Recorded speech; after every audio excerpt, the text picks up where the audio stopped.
Pier 17. The Warriors starting to put together one of those patented third quarters. Steph was breathtaking in that order. Doing my job. Curry in his bag. I know my energy and never die. I need my inner peace and peace of mind. I'm making history with all the guys. I am not satisfied with getting by. For the momentum. The Warriors haven't responded. The pass don't matter. We just got to raise our level of intensity. They raise theirs, we got to raise ours. I know they feel it, they feel the momentum. It's not getting any easier. It's only getting tougher. So, I know they feel it, they feel it. got to take that up another couple notches. Game 3 tomorrow night in Boston, and look who's here. Tim Bontemps, who's covering the Celtics with me now. Tim, Celtics are 13-2 when they have 15 or fewer turnovers in these playoffs. They're 0-5 when they have 16 or more. So allow me to reinvent the wheel and offer this brilliance. Limit turnovers, right? Yes. I mean, look, Max, if the Celtics don't turn the ball over, they have proven, as that stat says, they have got a very good chance of winning.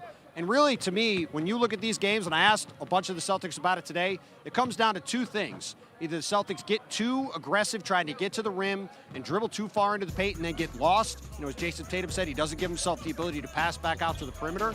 And as Jaylen Brown said, their spacing gets bad and they sort of get on top of each other. In both those situations, it allows the defense to get on them and create a bunch of turnovers. We saw against both the Heat in the games when the Celtics really were in trouble and in Game 2 against the Warriors. In those games, both Miami and Golden State were able to get a ton of live ball turnovers and a ton of steals off the Celtics ball handlers. So to me, in both Game 3 and going forward in this series, Max, if the Celtics can keep their spacing and avoid getting too deep into the paint and be able to limit those turnovers, I think they really have to like their chances because as they've shown time and time again in these playoffs, when they take care of the ball, they're going to generally win the game.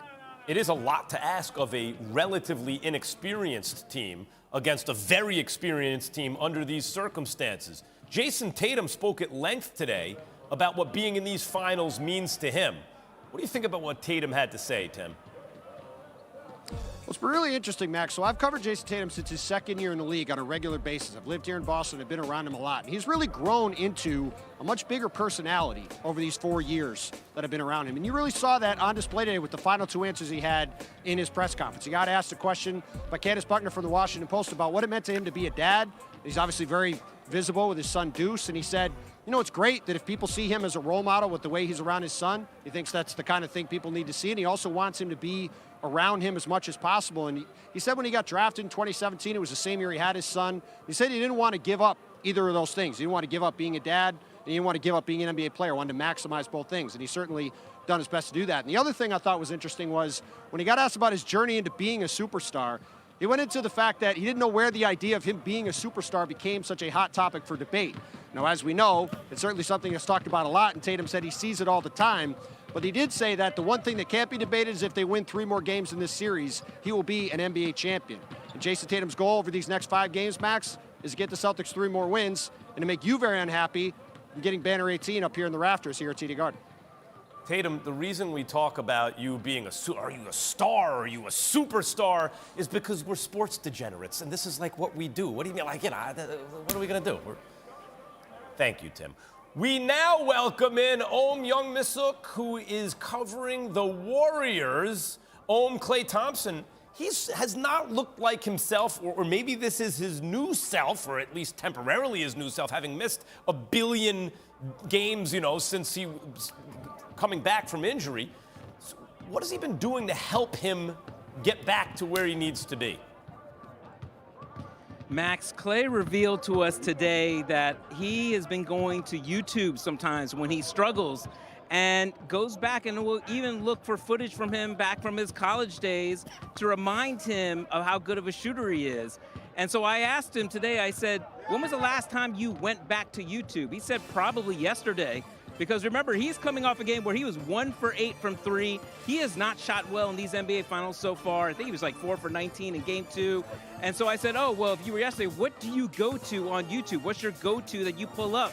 And he smiled and said, Game 6 Klay, to remind him about the high pressurized situations that he has come through and shined and hit a lot of big shots. So hopefully Game 6 Klay can inspire Klay Thompson to show up here and hit some big shots at TD Garden in Game 3. Game 6, Klay will show up at some point, you think, at least temporarily, at least briefly. And by the way, you know who else goes to YouTube to watch Klay Thompson shoot? Coaches and players all over the world, because it's perfect. The Warriors have been great on the road in this postseason. What do they attribute that success to, like away from the Bay? Max, not just great, all-time great. They have won at least one road game in 26 consecutive playoff series. That is an NBA record. And in particular, in this postseason, they have won the first road game that they faced. In Denver, they won Game 3 in Denver. They won their first game at Memphis, Game 1, and then they won Game 3 in Dallas. Steph Curry actually smiled when he was asked, what is the secret to the Warriors' success on the road? He said there's a lot of grit, determination. It's Warriors basketball. And Steph Curry is also, he likes his basketball history. He knows full well what it's going to be like to play a game here in the playoffs. He mentioned about watching Kevin Garnett, Paul Pierce in the past, Ray Allen. He knows the significance if he can have a good game here and pull off a road win here in the Garden in the NBA Finals, what that would mean for the Warriors. So they know as well as anybody what it takes to win. Boston probably needs to watch out. They need to hold on for Game 3 because Golden State has been very good in that first road game in each playoff series. Thank you, Ohm. And you brought up Steph. Well, Steph had this to say moments ago about Klay's struggles in these finals so far. History with him has shown there's no predictor to when he can just take it to another level. Regular season playoffs, he's always just found a way to get himself going and to, you know, especially in the playoffs, just to make an impact that's loud. Usually it's really loud. His demeanor never really changes, and that's the best thing about him. It's all about the work you put in. It's about the mindset. He doesn't need any teaching points on that, and so that's why there's so much confidence that at any moment he can go off. Well, that's one of the purest shooter, maybe the purest shooter ever, talking about the other purest shooter ever. Let me ask a pure shooter. What do you think of what he just said, JJ? I think he's spot on there. And we're not talking about a young player who's going through his first long playoff run or going to his first finals. We're talking about a three-time champion, a guy who's given basketball fans all over the world countless memories of performing at a high level in big-time moments. And keep in mind, just 3 games ago, in a closeout game against the Mavs, he went for 32 points and hit 8 threes. He has struggled early in every single series in this playoff run, has struggled games 1 and game 2. After that, his splits are 48% from the field, 44% from 3, and 22 points a game. There's no reason to think Klay Thompson won't bounce back in this series. CJ, you're not a guy scared to take a big shot, and neither is Klay. In fact, of everyone on the Warriors during this whole run, you know, leave KD out of it, those years out of it, Klay to me was the guy who seemed the most fearless in those situations. What do you think about his performance so far, what he needs to do, what Steph had to say? I think he's certainly struggled, but there's a reason why no one is worried around him. They understand that, like Steph said before, the light switch will come on eventually. One shot will go in, whether that's a free throw, whether that's a layup, whether that's an offensive rebound, kick out 3. It's only a matter of time before he gets hot. And as JJ said before, he struggles in the beginning of series, you know, this year, post-injury. He's going to turn it on. He's going to make shots.